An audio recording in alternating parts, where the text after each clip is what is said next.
Hi, in this episode of How We Got Here, we're going to look at freedom of speech. Do you like being able to text someone or email or post or even like a post or a TikTok vid? You are able to do this because of the freedom of speech that we enjoy here in America.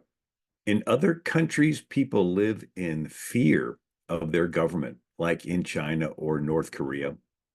There, if you texted something the government did not like, your door could be knocked in and you could be dragged off, never to be seen again.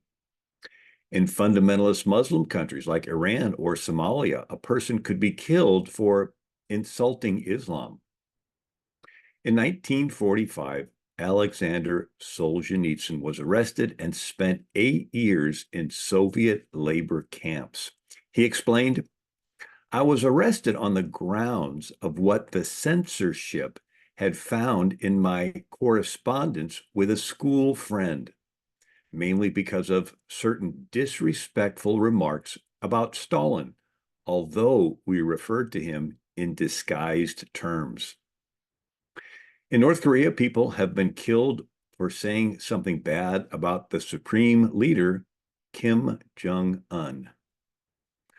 America's founders fled from kings to have freedom, such as freedom of conscience, where you can believe in your heart something different than the government and not be prosecuted for it.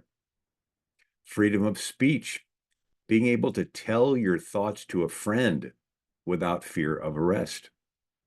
Freedom of press is the ability to print, post, text, or email your views. Freedom of assembly is being able to meet with people to share your thoughts in person without fear of government raids. Freedom of religion is not being oppressed because of your religious beliefs. These freedoms are the basis for what makes America great. But they are very rare in world history. For most of human history, if you do not believe what your government did, that was treason. Remember Shadrach, Meshach, and Abednego were thrown in the fiery furnace by Nebuchadnezzar? The apostle Peter believed differently than the Sanhedrin and was thrown in prison. Early Christians believed differently than the Roman emperor. They met in secret in catacombs carved in the ground. Their meetings were raided. They were told to deny Christ or be thrown to the lions in the Colosseum. Fast forward in 1377, John Wycliffe believed the church had fallen into sin. The printing press had not been invented yet, so he hand copied portions of the Bible in English, which was illegal, as Rome thought the Bible should only be in the Latin language. Wycliffe was persecuted and brought to trial several times.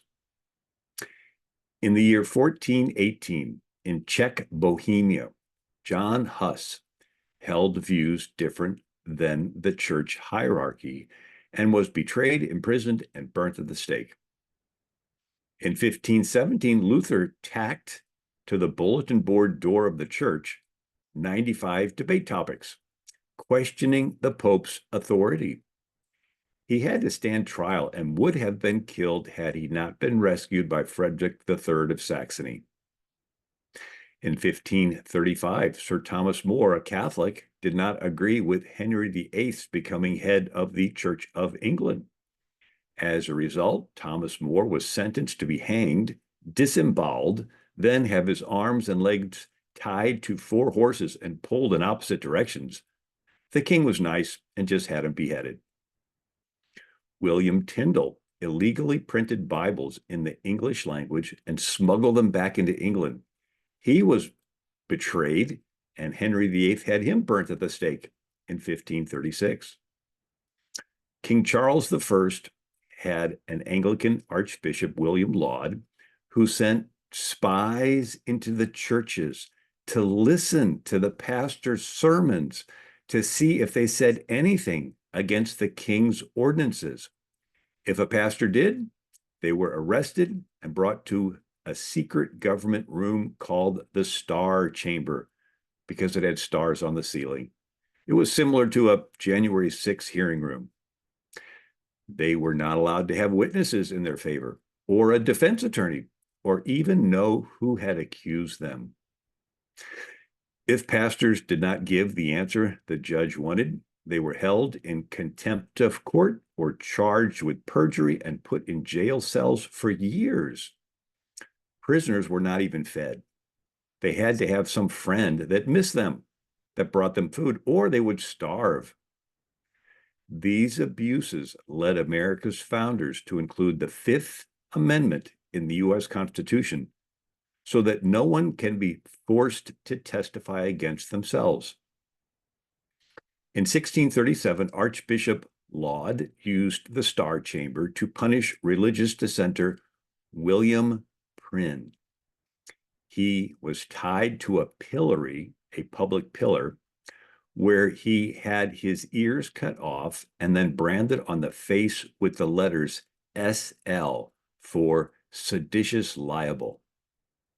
Laud found Pastor Henry Burton guilty for seditious sermons, resulting in his ears being cut off. John Bastwick published religious opinions opposing government mandates. He too had his ears cut off. Dr. Marshall Foster wrote, "The tyranny of the king finally aroused the Christian sensibilities of the people. They would no longer tolerate burnings or mutilations for matters of conscience on religious views. The persecutions drove tens of thousands of liberty-loving believers to follow the Pilgrims to New England, where they laid the foundation for the world's most biblically based nation." The Pilgrims held views different than King James. They met in illegal Bible studies and prayer meetings, which were raided. They spent time in jail and then fled to Holland, where they printed pamphlets, which were smuggled back into England. The king sent spies to Holland who destroyed their printing presses. In 1620, the Pilgrims fled to America, where they had a chance to set up a government which would guarantee freedom. England's King Charles II persecuted Catholics, Puritans, Separatists, Baptists, Scottish Covenanters, and Quakers. They were spied upon, tracked, and censored and arrested. In 1662, Parliament passed the Act of Uniformity, which required all preachers to submit and believe exactly what the government told them to, or if not, they would not be ordained by an Anglican bishop, which was necessary to be permitted to preach the gospel. In 1665, Parliament passed the 5 Mile Act, making it illegal for a dissenting preacher to preach within 5 miles of any town. If they did, they were arrested. Small group Bible studies and prayer meetings were called conventicles, which comes from the word covenant. Jesus said, "Where 2 or 3 are gathered in my name, I am there in the midst." So in 1664, Parliament passed the Act of Conventicles, which made it illegal for 5 or more people to have a religious meeting apart from the Church of England.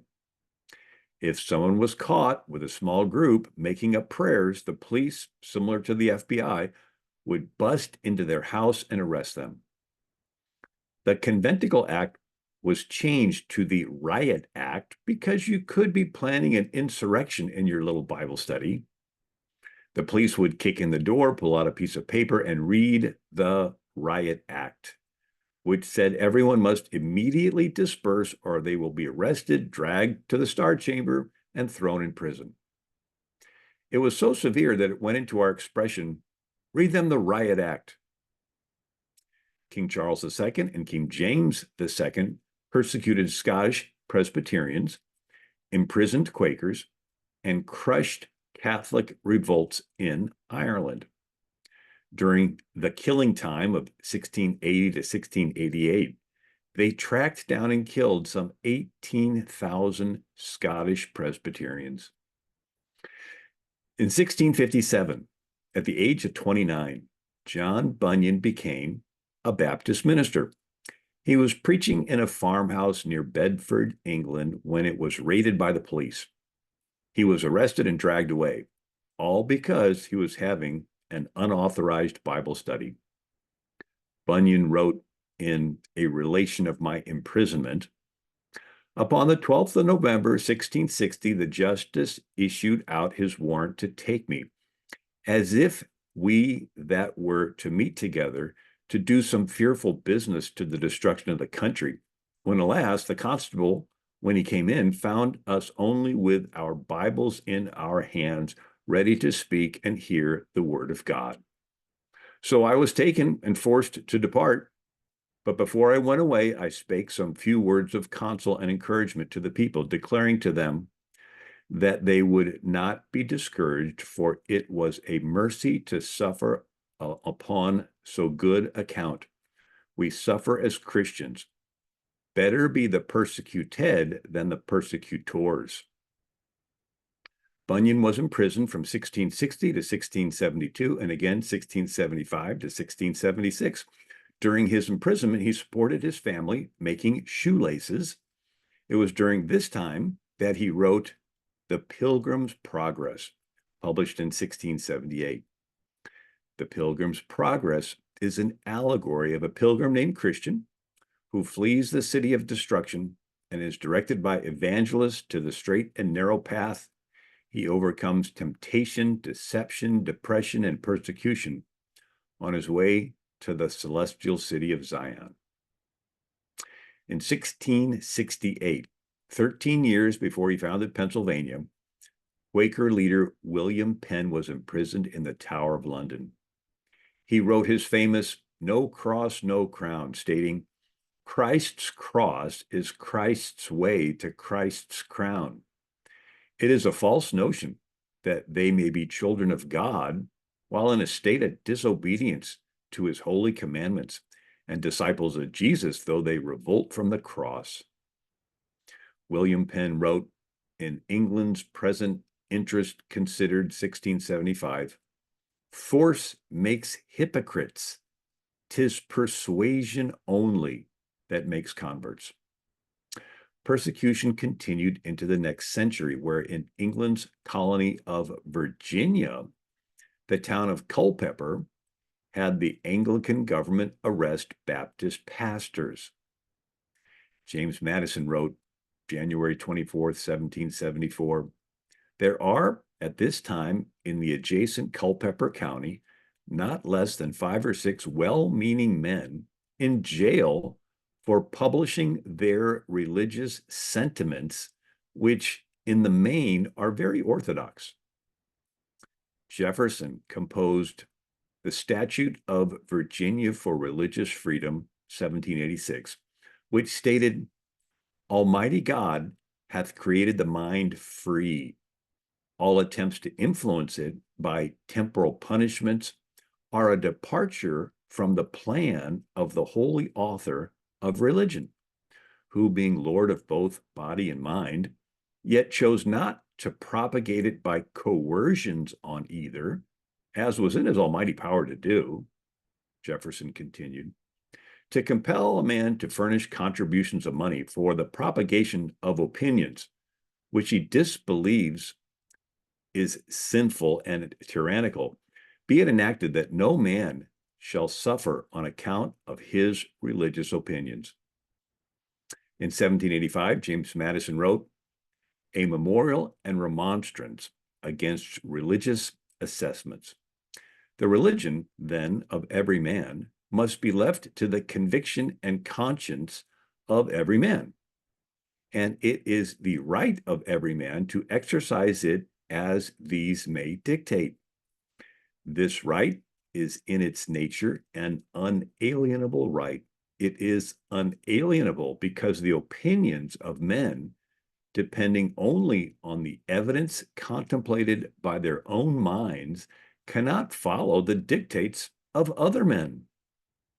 It is unalienable also because what is here a right towards men is a duty towards the Creator. It is the duty of every man to render to the Creator such homage and such only as he believes to be acceptable to him. Unfortunately, in the United States, people are more and more being censored, fired from their jobs, or discharged from the military if they disagree with left-leaning views regarding healthcare, sexual agendas, or the critical race theory. WND.com reported November 22nd, 2021. So it begins. The FBI raids home of mom who protested school board. Quote, the FBI's heavily armed SWAT team broke down the door of a homeschool mom's house in suburban Colorado and handcuffed her while she was homeschooling her 3 children. They manhandled her 18-year-old daughter, dragging her up the stairs by her hoodie. The administration's attorney general targeted the mother because she had expressed her views regarding the curriculum used in public schools. A famous phrase is, eternal vigilance is the price of liberty. Now, it is up to us not only to enjoy the freedoms of conscience, speech, press, assembly, and religion, it is up to us to defend them. Ronald Reagan stated July 6th, 1987, freedom is never more than one generation away from extinction. We didn't pass it to our children in the bloodstream. It must be fought for, protected, and handed on to them to do the same, or one day we will spend our sunset years telling our children and our children's children what it was once like in the United States when men were free. I hope you have enjoyed this episode of How We Got Here. God bless you.